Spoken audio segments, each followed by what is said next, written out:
Sandra, vamos a presentar a nuestra primera invitada. Bienvenida. ¿Cómo estás? Se llama Raquel Almada, es fiscal de la Unidad de Violencia de Género. Bueno, Raquel, preguntarte, pues se me ocurre a mí preguntarte primero qué visualización que hay hoy. Quizás, digo, la violencia siempre estuvo y hoy se visualiza más, ¿no? Es mi humilde opinión. Y después, ¿qué hacer para prevenir, digamos? ¿Qué herramientas que no se están utilizando hoy para prevenir esto? Bien, sí, justamente todas estas marchas y toda esta reacción de parte de la sociedad toda muestra que hoy día la violencia de género está más visible que nunca. Los números de la Fiscalía también van mostrando eso. Antes no se denunciaba tanto y ahora la mujer viene y nos denuncia. La cuestión de la prevención es delicada desde el punto de vista de la convivencia del agresor con la víctima. Eso es, digamos, uno de los puntos más complicados que tenemos para manejarnos. Muchas veces las mujeres vienen y nos realizan la denuncia y al mes se reconciliaron. Esas reconciliaciones que yo les llamo tramposas y que no son en realidad un cambio en la forma de relación, porque muchas veces se las culpabiliza, mirá lo que me hiciste, mirá, me denunciaste, mirá, los chicos, muchas veces, los chicos, los hijos me refiero, muchas veces los hijos también terminan intercediendo por el padre ante la mujer se llena de culpa y viene y se nos retracta de la denuncia o directamente no viene nunca más, perdemos contacto. Claro. Pero Raquel, hay casos en los que sí hay efectivamente hecho una denuncia, una disposición de la justicia de no acercamiento y aún así es sistemáticamente violada esta restricción, no hay ningún tipo de controles. Sabíamos del caso de una persona que hasta robó un taxi para poder acosar a su expareja. Digo, hay todo tipo, porque cuando hablamos de prevención yo quiero hablar de la justicia. El hecho de que haya por parte de la justicia decisiones punitivas puntuales en casos de violencia de género me parece que es uno de los mejores hechos que van a evitar que este tipo de situaciones se sigan generando, ¿no? Nosotros lo que tratamos desde la Fiscalía de Violencia de Género en los casos en que se denuncian desobediencias a las órdenes judiciales, que son el delito penal en los que nos encuadra cuando el agresor tiene la prohibición de acercamiento y de todas maneras sigue acosando y hostigando a su víctima. Nosotros lo que hacemos es pedir prisiones preventivas. En esos casos de reiteración donde el hombre conoce, tiene que estar notificado de la prohibición de acercamiento. Cuando ese hombre conoce que tiene la obligación de no acercarse y lo hace, nosotros pedimos prisiones preventivas y en muchos casos los jueces nos las conceden. Estamos en esos casos, argumentamos. ¿Y qué números tienen de casos efectivos en los que haya prisión preventiva en estos casos? Porque es verdad lo que decís, muchas veces la persona implicada no se notifica porque va cambiando de domicilio. Hay un montón de artilugios que se utilizan justamente para que la ley no lo alcance, ¿no? Exactamente. En los casos en que no se notificó la prohibición de acercamiento nos queda atípico, es decir, no tenemos delito para imputar. Hay que ajustar los mecanismos de notificación. De alguna manera se los tiene que dar por notificados. Pero no corresponde a los fiscales notificar prohibiciones de acercamiento que en general provienen de los juzgados de familia. Hay pocos elementos humanos para esas cuestiones. No obstante, también utilizamos por medio de la unidad de flagrancia y los fiscales de turno. Nosotros hoy día en la Oficina de Violencia contra la Mujer tenemos una estructura muy pequeña, somos solo 2 fiscales, de manera que son los fiscales de turno los que nos atienden las urgencias. Claro, o sea que hay una interconexión entre los distintos absolutamente, porque con 2 fiscales en la ciudad de Rosario es imposible cubrir las 24 horas los delitos de género que se van produciendo. ¿Está bien este número, aproximadamente 300 denuncias por mes de violencia de género? Algunos meses un poquito más, pero no menos de 300 por mes. Y Raquel, ¿qué es lo que ustedes notan en esto del cambio respecto de los números? Digo, ¿qué hace o qué están viendo como para que la mujer se anime a denunciar con todos estos peligros de alguna forma que tiene su vida o su integridad que comentabas recién? Digo, ¿qué es lo que están viendo? ¿Por qué lo está haciendo? Creo que están ellas un poco empoderándose y siendo ellas conscientes de lo que le está ocurriendo. No olvidemos que históricamente la mujer de alguna manera aceptó este tipo de trato. pero lo aceptó por una cuestión cultural, ¿no? Porque se veía como algo normal. Hoy día a nadie se le ocurre decir que es normal el maltrato hacia la mujer, de manera que la mujer lo empieza a manifestar. Ahora, y en esto tenemos que ser conscientes y tenemos que ser realistas, una mujer que se anima a denunciar violencia de género teme, y en muchos casos ocurre, la contrapartida y la contraagresión, sobre todo cuando esa mujer tiene que volver a la casa, claro, porque es la única casa que tiene. Ahí el tema económico juega un papel fundamental. Absolutamente. Y el Estado hay muchas también, mujeres que claro, se nos retractan porque es el hombre que la le mantiene, da de comer claro, a sus tal hijos. Cual, que le da de comer a sus hijos. Y también, Raquel, el tema de las condenas. Yo vuelvo sobre el tema que a mí me parece que las condenas de la justicia son el mejor método preventivo. Lamentablemente, cuando hay una condena certera y puntual por parte de la justicia, es lo que desalienta este tipo de accionares, si no es por conciencia, que sea por miedo lo que venga. Pero el caso Anchával es emblemático, el caso de esta joven, de Jessica Balmaceda, que se convirtió en el primer juicio oral y público de violencia de género. Hubo una condena muy por debajo de lo que pedía justamente la defensa de Jessica Balmaceda, pero aún así después termina recuperando su libertad y desafortunadamente Jessica y sus hijos son nuevamente amenazados. Digo, este tipo de casos hace que las mujeres que se animan a denunciar desalienten justamente el hecho de poder volver a hacer público y de tomar alguna medida para evitar esta violencia, ¿no? Eso es inevitable. Las penas que prevé el Código Penal para los delitos como los que imputamos en el caso de Jessica Balmaceda son penas bajas. Teníamos amenazas, teníamos violación de domicilio, daño, es decir, en ninguno de las acusaciones de Jessica Balmaceda hubo agresión física, ni leve ni grave, porque incluso había denuncias que quedaban por fuera de nuestro juicio oral y público, que era del sistema anterior. Eso tiene que ver con que no había elementos probatorios de estos delitos. Lo desconozco porque nosotros, el sistema procesal penal nuevo arranca desde el 2014. Claro. A partir de ahí nosotros acumulamos todas las denuncias de Balmaceda.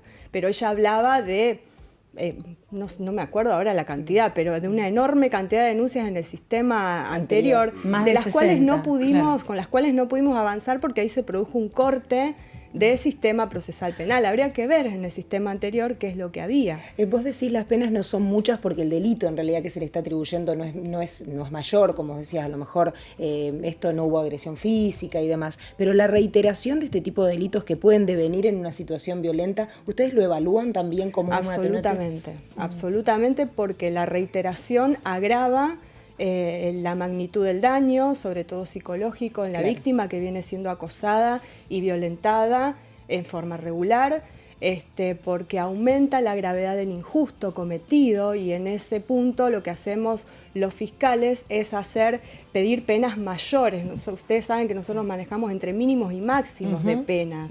Entonces nosotros merituamos y pedimos penas mayores y muy por sobre el mínimo legal. ¿Por qué? Porque esta mujer sufrió mayor gravedad en el injusto que se cometió contra ella. No es lo mismo que te amenacen una vez a que te amenacen 4, 5, y no es lo mismo que te peguen una vez que te pegan permanentemente. Raquel, hoy es más escuchada la mujer por este contexto del que venimos hablando después de las movilizaciones. Digo, antes se ponía en tela de juicio inmediatamente a la víctima, algo habrá hecho, algo habrá generado. Digo, hoy inmediatamente las fiscalías u otras instancias del Estado toman nota inmediatamente, ¿o esto sigue costando mucho? La Fiscalía siempre parte de creer la versión que nos está brindando una víctima.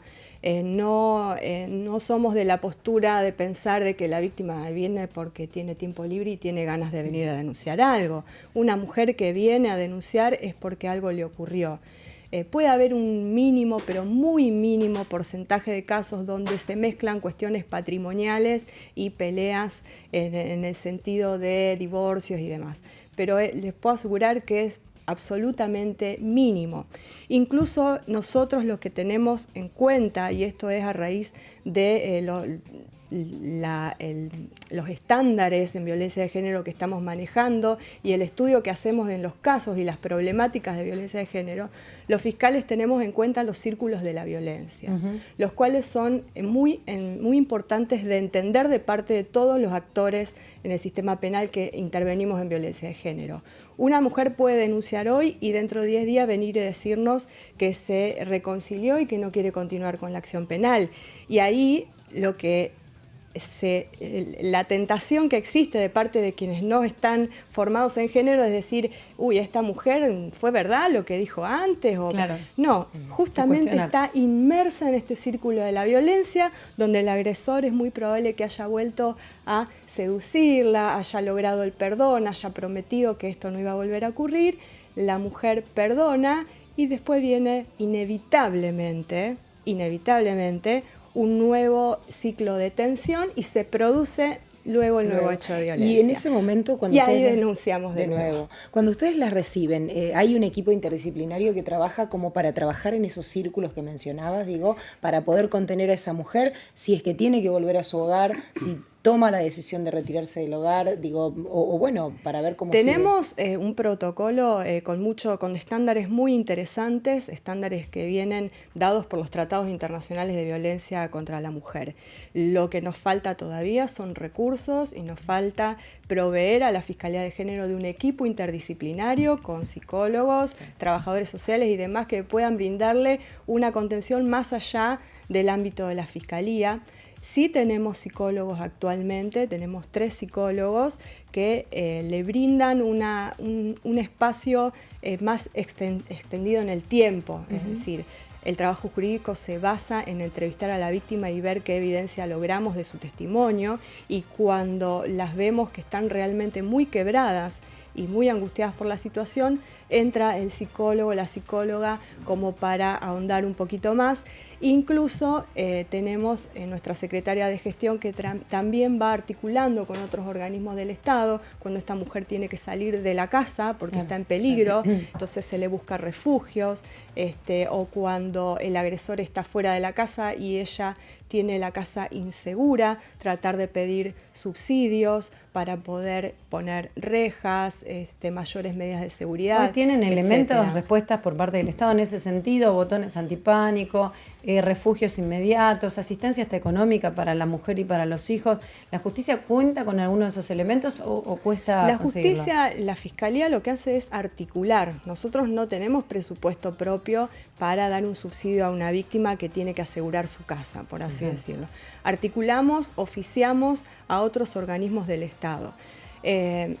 Creo que hay buenas intenciones y buenas ideas de todos los sectores. Nosotros, el doctor Jorge Baclini, que es fiscal regional, se ha sentado a hablar con todos los sectores interesados en la lucha contra la violencia de género, pero entiendo yo, y esto ya es una opinión personal, de que esto es un inicio y de que falta profundizar.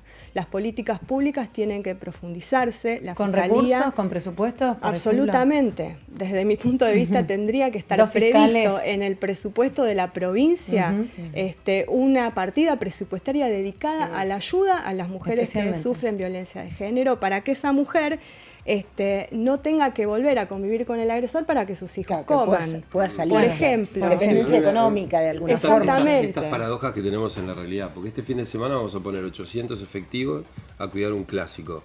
Y estas mujeres que entiendo que tienen una firma de un juez para una restricción de que nadie se le pueda acercar, digamos, como vos bien decís, el agresor se vuelve a acercar. Digamos, ahí necesitaría un efectivo policial en el mientras tanto, porque en el mientras tanto no tiene cómo.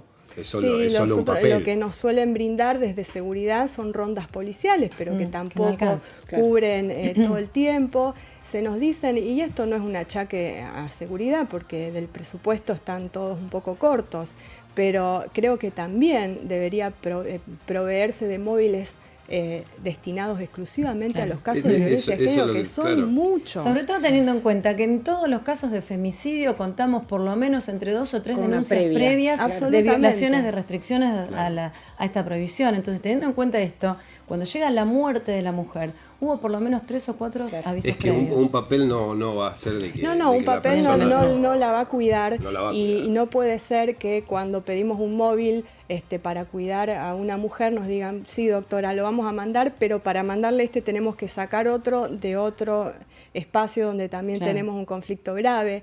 Es decir, hay que articularlo y hay que articularlo con presupuesto destinado a ayudar a las mujeres víctimas de violencia de género. Y los chicos, ¿no? Porque, digamos, no están condenados a repetir patrones, pero la verdad es que cuánto de eso, cuánto de ahí pueden repetir muchos de ellos. Es una terrible forma de crecer, una terrible forma de aprender a vivir, y una terrible forma de aprender el ejemplo de vínculo entre un hombre y una mujer. Y que no es real. Eso sin contar de que los hijos son víctimas indirectas de la violencia. Y que no se habla. Ellos son los testigos que están en ese momento ahí. Es decir, cuando no son víctimas también, claro, directas. Sí, también, por supuesto. Y lo más vulnerable, pero porque tampoco no pueden tomar determinación. el hecho solo de estar presenciándolo ya es una violencia hacia ellos. Y ahí no estamos previendo el futuro, porque esos chicos, digamos, la mayoría de esos chicos están condenados de alguna manera. Porque ¿qué tratamiento psicológico tienen? Digamos, ¿desde dónde el Estado los ayuda a los chicos? Es muy complicado, muy complicado. Te agradecemos, Raquel, por favor, gracias por la invitación. No, por favor, gracias a vos.